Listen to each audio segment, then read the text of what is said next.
Hello, wizards. Today, we've prepared a GTO quiz so you can test your skills. Let's face it, GTO can be complicated. That's why we've prepared 10 questions so you can test your knowledge and rate your results. At the end of the quiz, tally your correct answers and see how you did. First question. Your opponent shoves 5 into a pot of 10 chips. What do your pot odds tell you?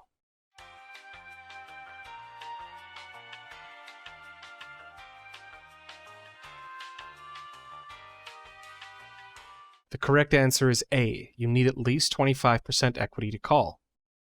Pot odds at its core just say that if you put in 5 chips, you need to win at least 5 chips out of that new pot, right? You put in 5, the new pot will be 10 plus 5 plus 5. 5 divided by 20 is 25%. So we need to win at least 25% of the time in order to break even on a call. Second question. Your opponent bets 5 chips into a pot of 10. What is your minimum defense frequency?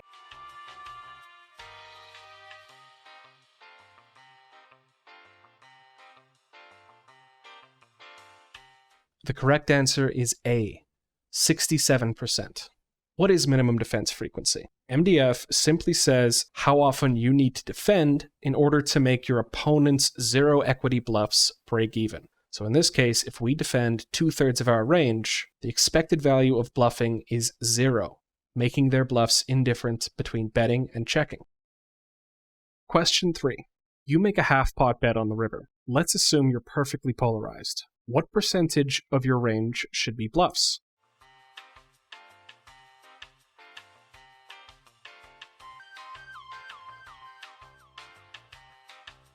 The answer is B, 25%. That is to say, 25% of our betting range should be bluffs. This range lays the correct pot odds for a half-pot bet. Bluffing 25% of the time means that they have exactly the right pot odds to call, and their bluff catchers are perfectly indifferent between folding and calling. If we were to bluff more often, they could simply always call their bluff catchers, and if we were to bluff less often, they could simply always fold. So this range construction is the most efficient. Question 4. You bet 5 into 10 on the river. How often does your opponent need to fold for you to have a break-even bluff?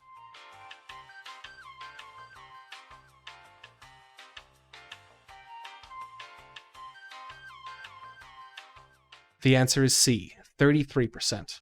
That is to say, if they fold at least 1/3 of their range, you'll break even on a bluff. This quantity is called alpha, and it's simply 1 minus MDF. Alpha can be calculated doing a simple risk-reward calculation. Multiply the probability that they fold times the pot, that's your reward, and subtract the probability that they call times the bet, that's your risk. If they fold 33% of the time, your EV with a bluff is 0. So how does one handle all of this math in actual play? Well, the truth is that once you've worked with these numbers for a while, it just kind of becomes automatic. But in the meantime, you can use a simple bet size chart. So for example, you can take this chart. You know that for a pot size bet, pot odds are 33%, the minimum defense frequency and alpha are 50%, and the value to bluff construction on the river is 2/3 value, 1/3 bluff. Question 5, indifference. What does it mean to be indifferent in poker?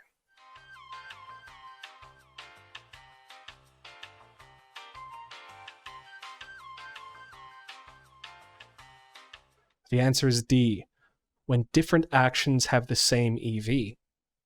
Indifference doesn't mean 0 EV, and it doesn't mean you don't care. Indifference simply means that 2 actions have the same EV.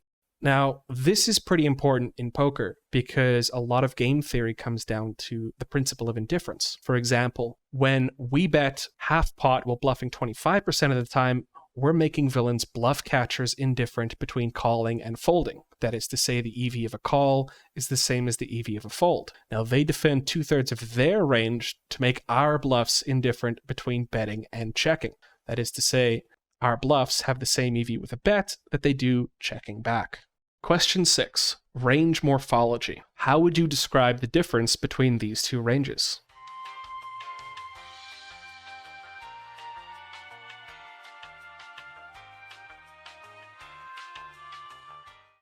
The left side can be considered polarized, while the right side is linear. Now, in poker, it's often easier to talk about the overall shape of a range rather than trying to describe each and every combination. The term polarized denotes a range that consists of very strong value and bluffs. Linear describes a range that's top-down value to medium strength hands without bluffs.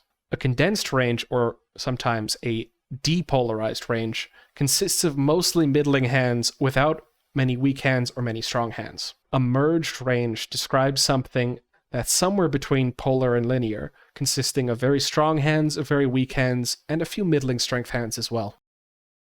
Question 7. How do solvers calculate GTO?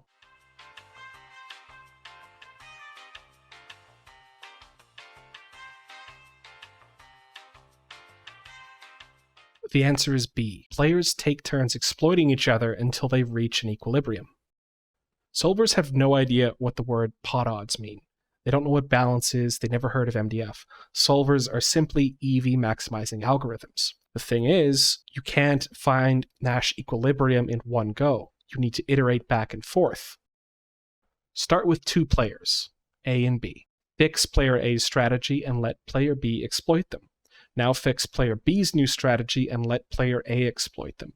Repeat this process back and forth, and the strategy will become less and less exploitable until it reaches an equilibrium. Question 8. How does the GTO strategy gain EV?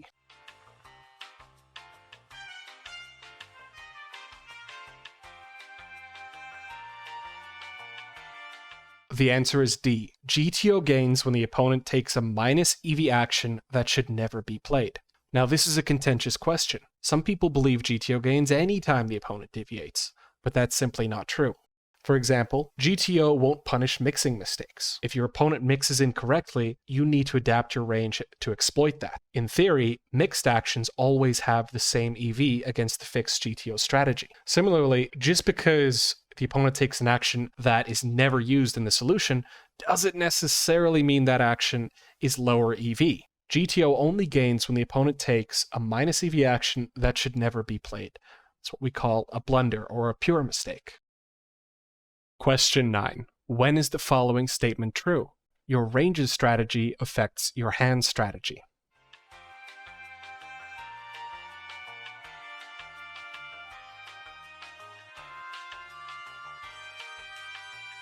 C. This is only true when villain can adapt their strategy.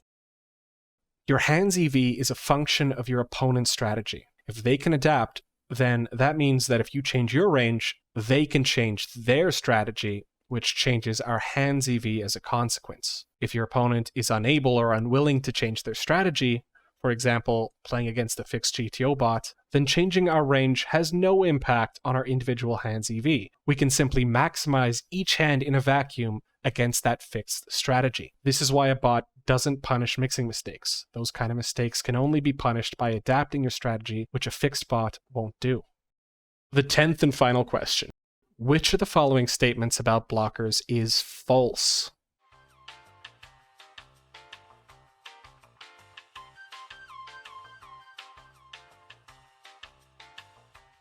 B. Blockers change how often you'll be dealt different hands in your range, which changes your frequencies, is simply not correct. Think about the way blockers work. You're using your hole cards to gain information about your opponent's range. Blockers don't interact with your own range. You can't block your own range. No, instead, you block your opponent's range. Now, that's why whenever you're working with blockers or working with a solver, you should go into your opponent's range to see how holding or removing certain cards from that range changes their strategy. So, how many questions did you get correct? If you got 0 to 3 questions right, you're a muggle. You're not magical yet. Keep grinding, you'll get there. 4 to 6 questions, you are an apprentice. 7 to 8 questions, you're a mage. If you got 9 or 10 questions, you are a GTO Wizard. That's it for the video, guys. Please join our Discord if you'd like to discuss the theory there some more. I know that some of the later questions were a little contentious. Would be happy to discuss it there. And as always, like, comment, subscribe, hit the bell, let us know how we did, and if you want to see more of these questions going forward. That's it, and take care.